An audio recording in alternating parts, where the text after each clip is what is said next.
right. Faith, you are a member of the Carnivore certification program. Thanks for coming up on the channel. It's nice to talk to the clients one-on-one. Um, and you had a few questions regarding, things like oxalate dumping a lot, the colloquially deemed superfoods that can cause such issues, especially when consumed over lots of time. And I'm really looking forward into getting into this because it's a topic that I really haven't talked about in depth on this channel before. However, before we get started, I am curious to know, since you are a member of the program, I haven't asked anyone this actually on the channel. How is the program working for you? What are the benefits you've seen? Would you recommend it to anyone else? I am curious. I've only been a part of this program for a few months now. I know it seems a lot longer than that for a lot of people, including myself. But I am curious to know what your opinions are on the program, what we could do better if potentially that's a possibility, and et cetera, et cetera. So Well, I'm now certified, so I actually got my certificate awesome. now. So that's really cool.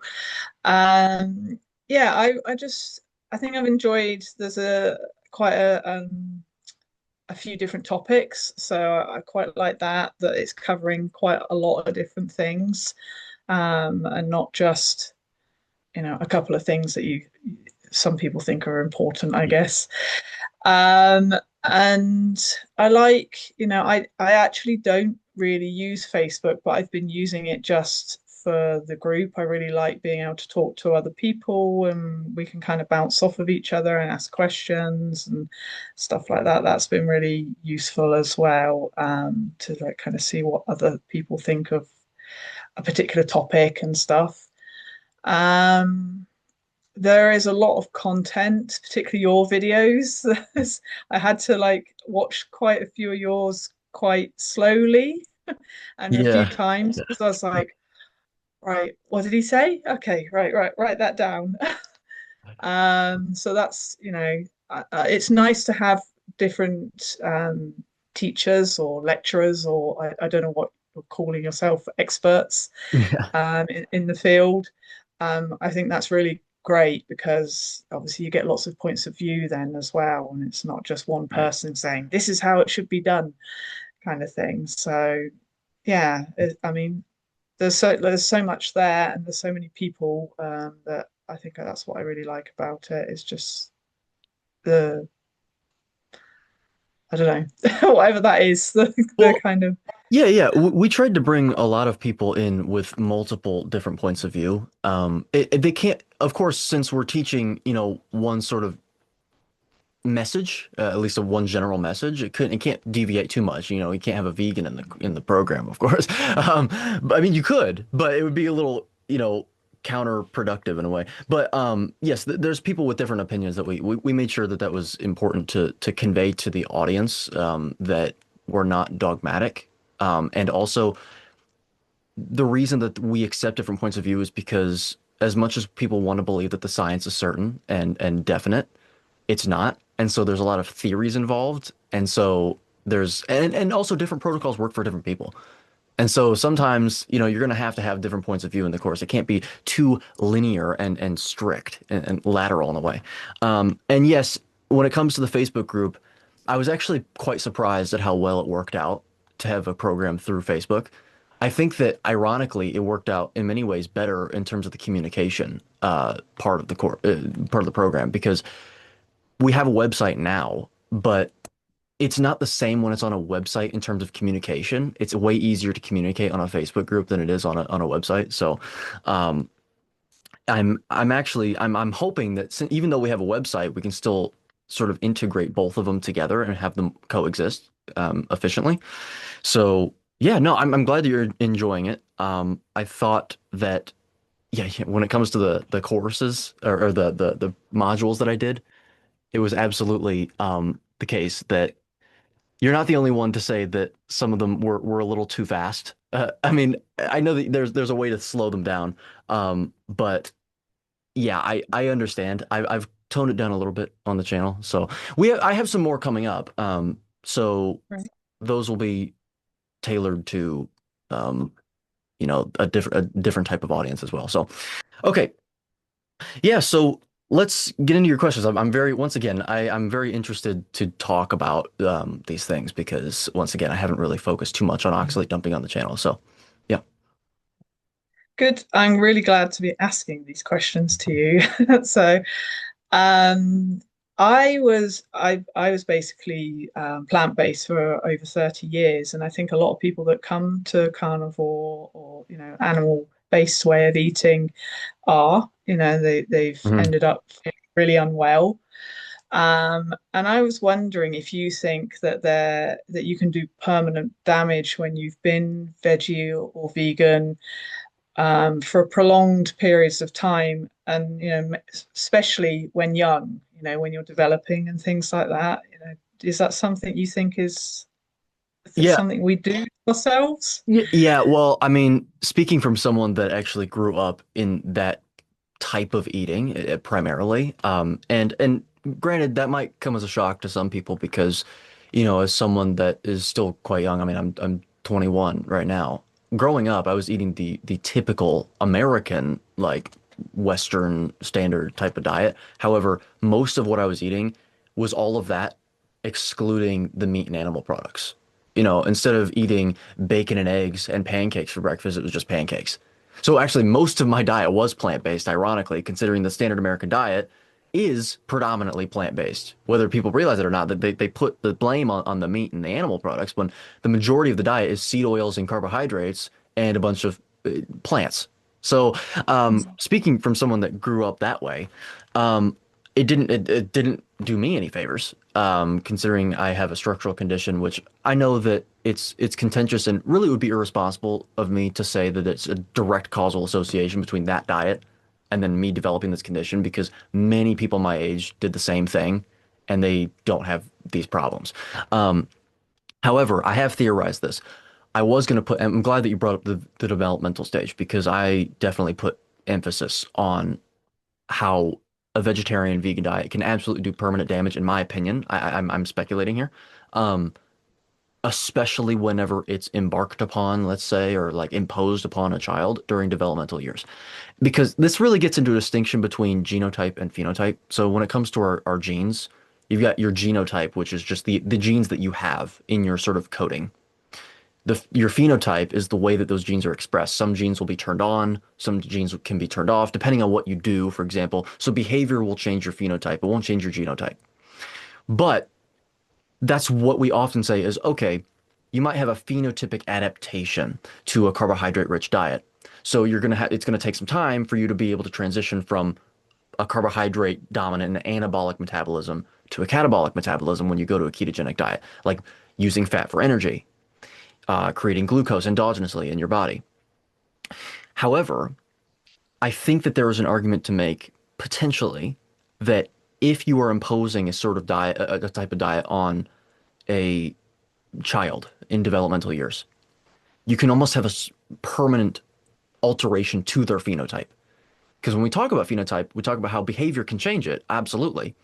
However, there once again is an argument to make that maybe you do so much damage in the developmental years that the phenotype can only readapt back to what it's ought to be, so to speak, so Mm. much because you've given it resources to develop, but you've given it insufficient or inadequate resources to develop in the way that it was genotypically programmed to develop, if that makes sense.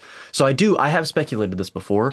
When it comes to metabolism, like fat burning, so to speak, and glucose production, that may also apply to some extent. Maybe if you feed someone only carbohydrates, very little fat, their whole developmental years, then it could be the case that maybe they require 10 to 20 grams of carbohydrates a day. This is one of the reasons why I've said on my channel before and in my videos, as much as, I'm very acrid in my videos and zero carb, never ever, right? Context does matter when it comes to phenotypic adaptations, the way that people developed. I never have pretended otherwise. It's, when you start talking to me personally and face to face, you realize what I actually, believe outside of the act, so to speak. And I do 100% believe that there might be some indication for exogenous carbs in that situation. Um, and so when it comes to oxalates, maybe the same thing applies there. I mean, again, this is all speculative. There's very little science that has even been really conducted on that, considering that veganism and vegetarianism was touted to be extremely healthy, so they didn't really bat an eye at that. And now, only until very recently have people woken up to, oh, not only first it was veganism is really good and ethical, then it was no, that's a flawed ethical framework, whatever, vegan, you can do it if you want, but I'm not going to do it, to now, within the last few years or so, oh, veganism is actively dangerous to people. We shouldn't be doing that. We should really start studying it. So it's very, very incipient, this idea. And so I await with, you know, anticipation any studies that are being conducted right now and the results of those studies about exactly what your question revolves around, because I do have speculation that that is true. Yes. Yeah, my thing about this long-term damage that we could be doing is that I feel like maybe I made myself a bit thick. That, from the years of not consuming animal proteins and consuming a lot of soya, which I've read quite a lot about, that it can make us a bit thick, is that I wonder if that damage will undo itself, and my brain will be a bit more switched on again at some point. Right. No, I think so. I think so. I mean, again, there is potential that maybe you'll get to 80, 90% of your maximum capacity if you hadn't been embarking upon that behavior. But I think it might just take a little bit of time because, I mean, if we're going to talk about the fat situation, like we were just talking about fats in cells, your brain is made up of a lot of fat. And so maybe there's a mechanism there.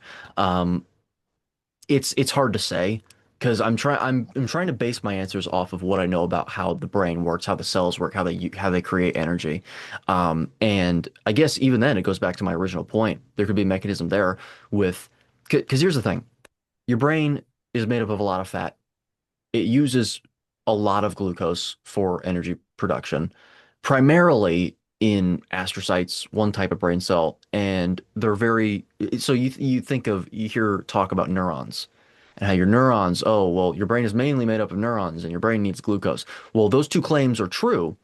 However, putting them together is what a lot of people will do. I did this originally too. It's like, okay, so then that means neurons are the ones that need glucose the most. Actually, neurons can live without glucose for their entire lifespan. They can use ketones for their entire lives. It's a different type of cell that does require glucose and uses mostly glucose consumption. So why am I talking about this? Because originally, whenever I was talking about how you could have some sort of a permanent phenotypic adaptation to the diet that you were raised on to some extent, so it may prevent you from fully reverting back to your set point, so to speak.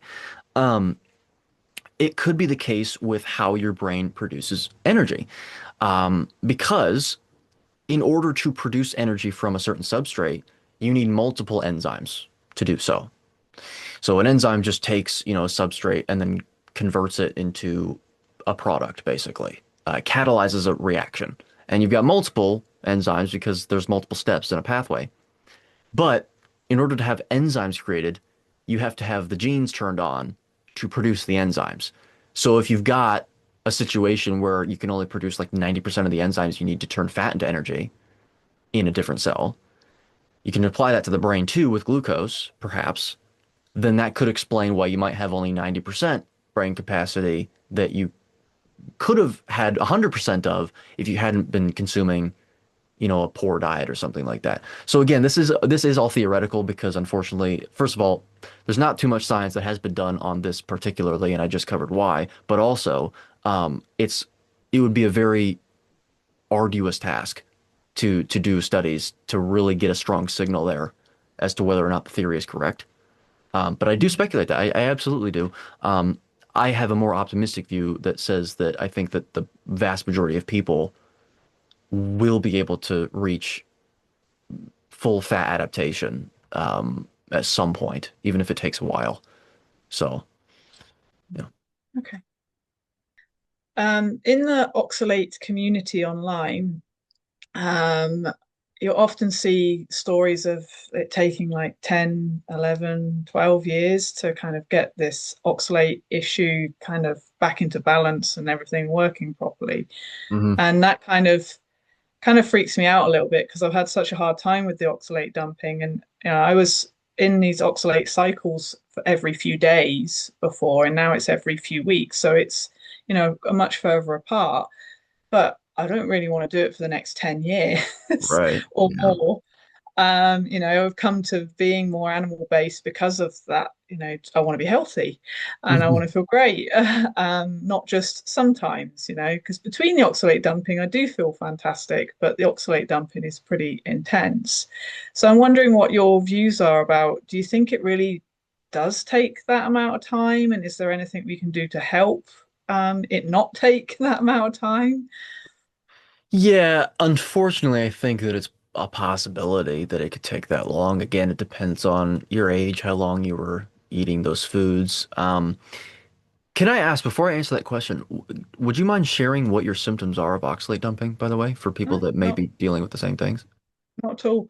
I get really gritty eyes, really gritty teeth. I get like kind of lots of grit in my urine, and if I don't do something about it straight away, then I get quite intense kidney pain now as well. Hmm. That wasn't there initially, but wasn't really making the oxalate dumping important because I thought, how bad can it be? Right. Yeah. Kind of thing. It's just a detox or something. So over the months, the kidney pain started as well. And yeah, Hmm. now it's only every few weeks, but it's still, it's a concern when it's your kidneys as well. When it's a Yeah. bit of grit here and there, you think, wow, that's okay. But Yeah. yeah, Yeah. the kidneys, I'm like, maybe not. Well, whenever you're dealing with have you okay, so whenever you're dealing with episodes like that, how long do they last? You've talked about how sparsed out they are. Originally it wasn't that sparsed out at all, and now it's more sparsed out. How long do the episodes last now, though? Um, Only a few days. Yeah, only a few days now. If Okay. I consume oxalates. Okay, if you consume them. Okay. Yeah, it doesn't go away if I don't. So I have to consume some sort of oxalates. It's less oxalates than it was to start with, because to start with I was going to chocolate, green tea, almonds. Yeah. Now that's actually too much for me. So Mm. that's a Okay. good sign. Hmm. So now it's more like carrots, spinach, that kind of thing. I don't do well generally with dairy, but if the kidney pain is there for a while, more than a day, say, I would consume some yogurt or something, and that generally helps. That's interesting. Yeah, yeah. So that's a different type of protocol. There's one where you consume the oxalates, which kind of puts the body back into a, you know, almost a fight or flight position, which paradoxically actually is helping, right? Um, Yeah. and then there's the other option, which is actually consuming things that bind to the oxalates to prevent them from actually being, yeah, yeah, yeah. So, um, that's interesting because if it only, because I'm trying to ask these questions so that I can answer your original question. If I had more since I have more details, if it lasts only a few days, um, but the few days are still, by the way, I'm very familiar with what it's like to be extremely like on edge and anxious about your health and how you deal with, certain symptoms because I was I wouldn't really say sick, but really debilitated. So any even slight symptom, and that's not a slight symptom. Kidney pain is not even a slight symptom, but even any slight symptom for me would just launch me into an entire episode of anxiety. So I'm trying to speak from that sort of perspective. If it lasts for a few days with oxalates, I wonder if you could just, I mean, to slow it down, I wonder if even one day of oxalate dumping increases is a net um, increase in progress. Like let's say that you have one day of oxalate dumping, and then you consume a small amount of oxalates instead of going a few days and then consuming a small amount. I wonder if the net progress would still be a positive and not a negative, like a regression, when it comes to completing the oxalate dumping protocol, like to completely clear your body of oxalates. Because if that's the case, then I wonder if just doing 1 or 2 days instead of going through the whole episode or that you've been going through, which is like what, like 3 or 4 maybe, or maybe Mhm, longer, and then consuming mhm. oxalates. I wonder if that would still benefit you. Because if I'm understanding correctly, the kidney pain, does that start on like the first day? Or Usually the second day, usually there's a bit of grit, in my eyes and things. And then if I consume some oxalate then the kidney pain doesn't, it's kind of there, but it's not pain. There's a dull ache.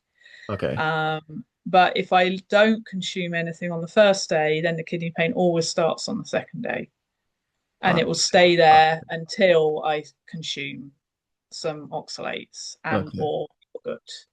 Kind initially it was everything that was old, Okay. canned jars, dried meats, everything. But that's along with the oxalate dumping getting better, the histamine issue is much, much better now. Okay. Um, but it's still, with something like jerky or biltong or something, I notice it. Yeah, Or if I makes make my sense. own pemmican, that kind of thing. But if it's kind of meat that's sat in the fridge for a day or two, that's fine. Okay. Uh, Oh, that's interesting. Because there's some people that I'm aware of that have extreme histamine intolerance. They can't even have a day old meat. Like they have to buy it fresh and then they have to put it in the freezer if they don't eat it that day. yeah. So yeah, yeah. But okay. Yeah, that's interesting. I mean, it makes sense that if you're having I guess that just reinforces my speculation there that if your oxalate dumping symptoms are decreasing, then and as a result your histamine tolerance is also decreasing, then Mhm. they are clearly, I would suspect, very intertwined. Seems really important actually that we should kind of transition slowly into this way of eating, particularly if we've been more plant-based. And I know a lot of people just seem to go cold turkey and often are okay, but a lot don't. So, I know there's the oxalates and there's the bile and now you said the microbiome problems that could happen and histamine. And I've heard of people like developing SIBO and stuff with kind Hmm. of this transition. But do you think there are other issues if we don't transition slowly? Yeah, I think that there's plenty of other ones. I mean, usually the main ones that I hear about, sometimes they happen whenever people are on carnivore longer term. Um, it's one of the most common symptoms I hear about, but most of them are actually from transitioning overnight, which is heart palpitations, electrolyte related disorders. So heart palpitations, lower blood pressure, muscle twitching, muscle cramps. Then you've got the insulin regulation issues. Your body's not used to producing insulin from amino acids and fat.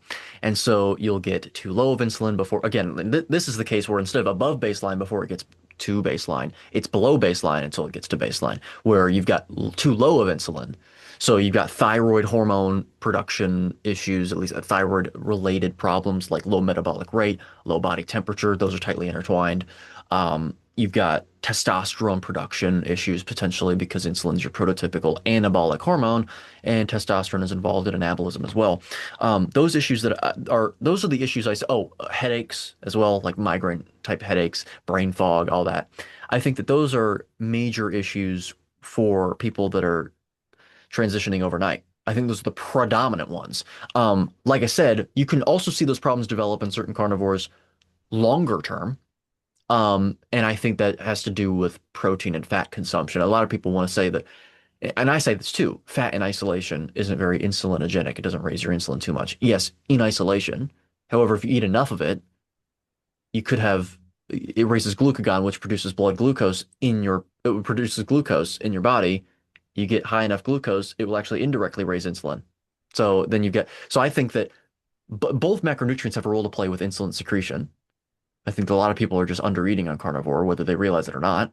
And it could also, once again, go to the phenotypic adaptation kind of thing, where maybe they only are able to release 90% of the amount of insulin they require because they've developed on a diet that's high in carbohydrates. It doesn't necessarily implicate a carnivore diet as being bad because it doesn't mean they have to go to 100 grams of carbs, right, in a day, but it may just be 10 to 20. And so I think that the same thing sort of applies with all the other issues that you're talking about that can be associated with transitioning too quickly instead of, very prudently looking into formulating a transition process. Like I usually say around 6 to 8 weeks transition process, um, plus or minus depending on the person, of course.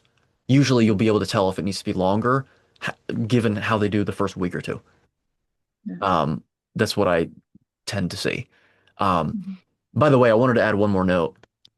You said some people transition overnight and they seem to be okay. It's true. However, a lot of times they think they're okay until about 6 months later, and then they actually do develop symptoms that could be due to the fact that they didn't transition appropriately. And the key word there is could, because it could also just be the problems that I just laid out that are associated with eating too little, or, maybe not all carnivore diets are the same. I mean, you can really drink a bunch of milk and call that a carnivore diet, right? I mean, it depends on what they're eating, depends on what they're doing, et cetera, et cetera. So, keyword is could, but I do speculate. I said this in my book as well, and there's a whole chapter called transitioning, and I said it towards the very end. I was like, it could take up to 6 months to develop issues that are related to gut microbiome adaptation. Because what if your gut microbiome for 6 months is adapting really well, but a certain area of it isn't? And it could take 6 months for you to actually see that occur. So, yeah, there's probably a myriad other symptoms that you could see that are due to adaptation. And that's the problem with trying to implicate.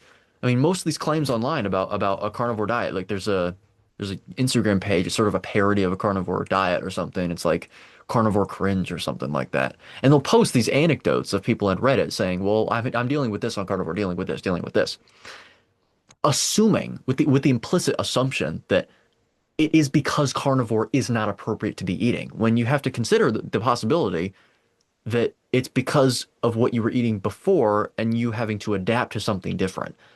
And I mean, if you're going to be logically consistent, you would extrapolate that to every diet. The standard American diet isn't necessarily bad because if you transition from a vegan diet to a standard American diet, you have gut microbiome issues and you have heart palpitations and all that stuff. The standard American diet, you can infer from other inferences, is not good to be eating. But from that logic alone, you can't say that that's why it's bad. It's because, well, you could make the very clear argument that, well, you're adapting.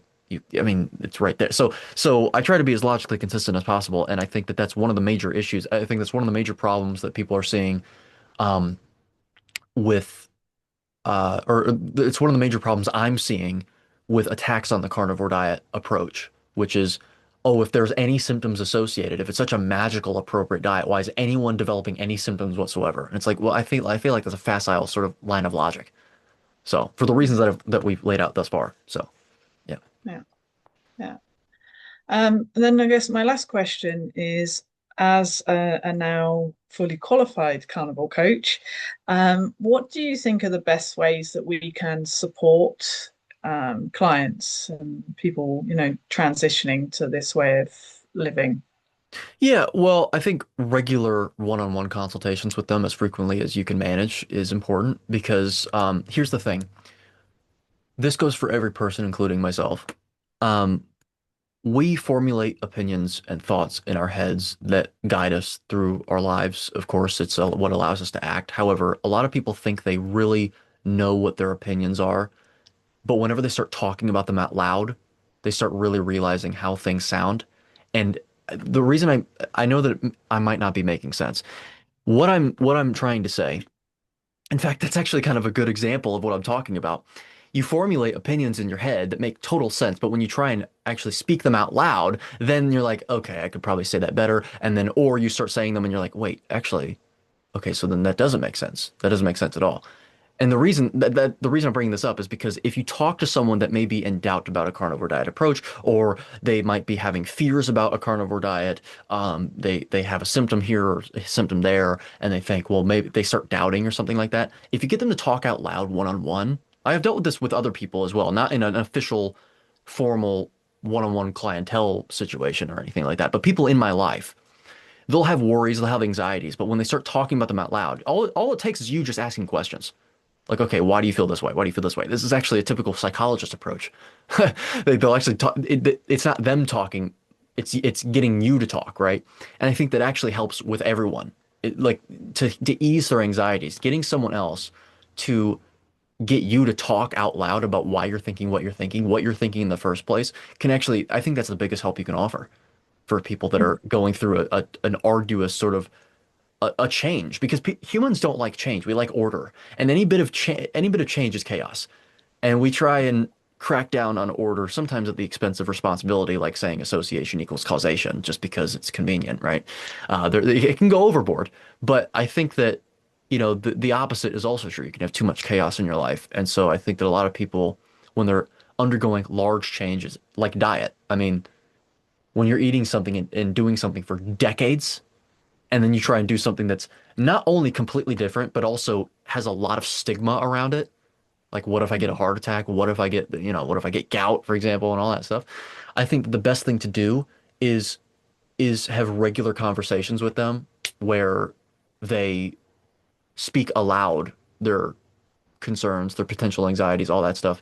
Um, and as for any other advice, since I don't talk to people one on one, I would recommend, talking to Coach Steven or Coach Richard, or in fact, Coach Peter as well. Because he's been coaching clients for over 20 years as well. So he can give some advice on that too. But that's the one thing, whenever I've tried to help anyone with any change, that's the one thing that tends to help. It's like, okay, I'm not going to do a bunch of talking to try and convince you that it's not dangerous, that you should be doing this diet. I'm going to give some of that, of course, because it's my opinion and I think it would help you. But I want you to mainly do the talking. Like why, like let's talk about why you feel a certain way, why you're anxious about this, et cetera, et cetera. Um, that seems to help the most because I've noticed every single time they do that, they go, well, now that I got all of it out there, I probably shouldn't be that anxious, really. And I'm like, yeah, exactly. And it's not one of those things where I point my finger at them and go, yeah, that's what I'm telling you. That's what I was saying. They're not stupid for believing that, believing what they initially believed. It's just because their thoughts weren't in order yet. It was a bunch of thoughts that were sort of very, very cursorily being attached to each other to form a final conclusion that's maybe, you know, in a way that is biased towards being against the carnivore diet, biased towards something else. But then they speak them out loud and they go, oh, well, okay, it doesn't make as much sense as it did in my head. And so I think that's the biggest bit of advice that I can give. So, Great. Thank you. yeah, no problem. And that's it. That's all my questions for today. So thank you very All much right. for that. Yeah, no, I really enjoyed this conversation. I like it's intellectually stimulating. I like getting on the calls like this, like that, and talking about something that I haven't really talked about before on the channel, at least in depth. So, no, thanks for coming on. And I'm glad that you're enjoying the course as well, and I hope you continue enjoying it. I know that you're already certified, but we have some more things coming up as well. So, anyway, yeah. Um, I wish you luck in your coaching journey as well. Thank you. I appreciate that.